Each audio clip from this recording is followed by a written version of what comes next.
Doctor Who has had some fantastic Doctor-Light stories over the years, but with seasons seemingly getting smaller, is it perhaps distracting and damaging any potential Doctor character development?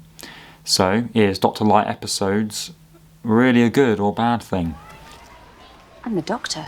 Don't you dare.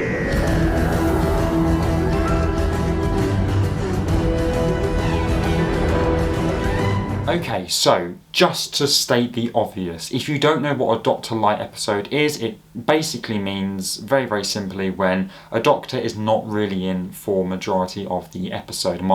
Basically when either a companion or just a random side character comes in for an episode and takes the reins as the main character, and we may still see the Doctor, but he is more or less not in it, or definitely not the main focus of the episode. And I want to speak about it because it's propped up quite a bit in Series 1, and normally this happens quite a little bit. Examples of this include, well, obviously the most obvious one is Blink, which is very, very well received, Turn Left, Flatline with Peter Capaldi and Clara, and The Girl Who Waited is kind of on the lines of a Doctor-Light episode. There's kind of like a debate on what you would class as it, like even Flatline is kind of debated if it's a Doctor-Light episode or not, because I think the problem is in Flatline, for example, the Doctor is limited to what he can do, but he still has a presence with being in Clara's ear. Clara is the main character in Flatline. She is doing a lot of the investigating. She even jokes that "call me the Doctor," etc. Yet the Doctor is still giving her certain orders. She does obviously disagree with some of them for comedic effect, but he is still there. So you could technically class that not as one, but Blink and Turn Left will be the main examples, and going a bit more recent, 73 Yards, and yet again, Dot and Bubble is in the middle of what you would call a Doctor-Light episode. I'll be talking mainly about 73 Yards, Blink and Turn Left as any examples I will pick up from episodes, because either the Doctor is dead in another parallel universe, or is stuck back in 1969, or what was he doing in 73 Yards? I mean, he was just filming sex ed. That's, yeah. So are Doctor-Light episodes good or bad? Now, all the episodes that I named are, as I said, very, very well received. 73 Yards is arguably the best one of Series 1 so far, and Dot and Bubble I do think is good as well. And whilst I do think that this has never really been a problem, because I'm a Doctor-Light episode in where, you know, one episode out of potentially 12 for a 13 episode series is fine, but you're talking almost 2 episodes out of an 8 series. You know, you're cutting it down to like a quarter of the series sort of statistics there. And I guess the reason I made this video is it potentially damaging any character development that we get with the Doctor? Now, I sort of agree and disagree with my own point, because I think that Capaldi is the best example when it comes to character development for the Doctor, and it's important. We always focus on newer people coming into the show. We want to learn about them. So you know, you kind of feel like the Doctor doesn't need as much character development because we know them, but to make yourself a new incarnation, stand out, original, different, you need time to develop as a character, which is why I think Capaldi is fantastic on the journey that he goes through. Now, obviously Capaldi had many more episodes than Ncuti, and I obviously don't know how many seasons Ncuti could have, because Ncuti could have 4 or 5 seasons, and he may still not have as many episodes as David Tennant did. So the main reason of this is nothing to do with Ncuti himself not being very good as the Doctor, but more of the time that he gets to do it. I think in Dot and Bubble, the most recent episode, he was in it for little parts. Obviously he wasn't the main focus, but I will give to him and I will admire the ending scene, if you know what I'm talking about. He takes that, he takes the whole episode. His performance is so strong.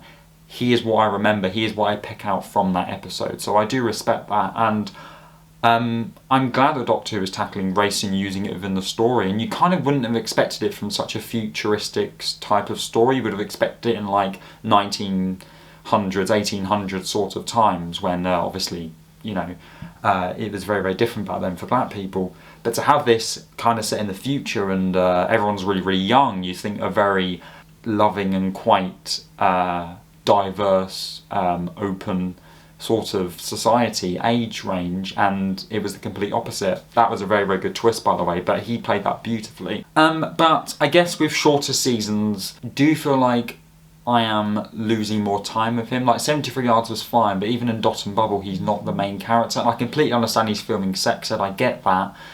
This is not a dig at Shooty at all. It's just really, with such a little amount of episodes in a series, and with more Doctor-Lite episodes, because obviously Shooty's a very, very busy young actor who's doing loads of other stuff, is it potentially taking away, sort of getting to the Capaldi level or any development that he wants?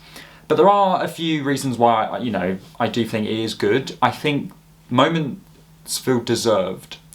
What I mean by that is the Doctor, when he comes in and he's always there, he's always a very, very comforting person. But when he's not there, there is trouble, there is danger.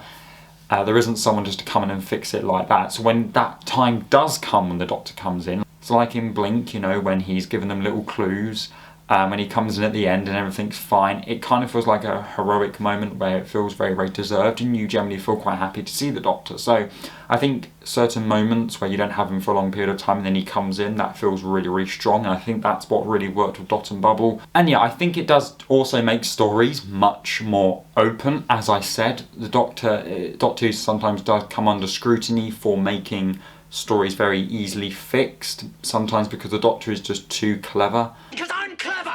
And it's very, very hard to write the Doctor, obviously, because you can't write him too dumb, because he is, you know, the Doctor, he's the god of time, but also if he's that clever, you think you just walk into most things and sort it out. You've got to put spanners in his way. I think not having the Doctor there makes it a bit easier to write, because it almost feels a bit more relatable to the audience that, as you know, Sally Sparrow, a normal human being, has to deal with this side of Doctor Who, that how a normal human being would take it. It's all new to them, and they make more human decisions and more human actions, which we would understand and resonate. So I think that is really good. Obviously it gives, you know, for Millie Gibson, it done a lot for her in 73 Yards. You got to know her, you really understood her character development blossomed. And even Sally Sparrow's character development blossomed despite her only being in one episode. But also, as an actress, her career has gone and blossomed now. She's doing fantastic things now, Carey Mulligan. But basically, it gives them other characters a chance to go out there and shine, because Ruby Sunday is an important part of Doctor Who.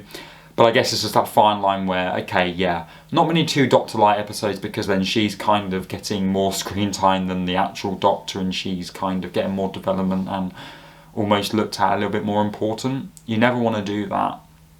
And companions deserve their heroic moments, absolutely. Many, many times in the past, the Doctor probably would have died if it wasn't for their own companions. But for an overall series, you don't want to look back and go, Ruby was really, really good in that. And the Doctor, oh yeah, of course the Doctor, yeah, he was alright. The Doctor should always be your main focus.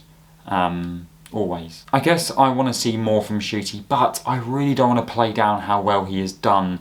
Despite him not really being in much of the last few episodes, I definitely feel his presence, and honestly, I think his acting is, I think some Doctors would have struggled, because he brings such a strong presence, and he takes the story into his own hands and makes it memorable. That's exactly what did it in Dot and Bubble. So please don't think this is an attack on Shooty not being very good as the Doctor. Dirty pig. I just think that it's something that you could see as a problem. Personally, I kind of don't. I was just quite interested to talk about it. That's the only reason I was really thinking about that. But if you're new to the channel, if you want to subscribe, that'd be fantastic. We're trying to get to 500 subscribers. I'd love to get there. That would be amazing. Also, thank you to everybody if you're watching this and you are subscribed. I always keep asking people to subscribe, but if you are already, I bloody appreciate you. Thank you so much. Give this video a like, and I'll see you all very, very soon. Goodbye.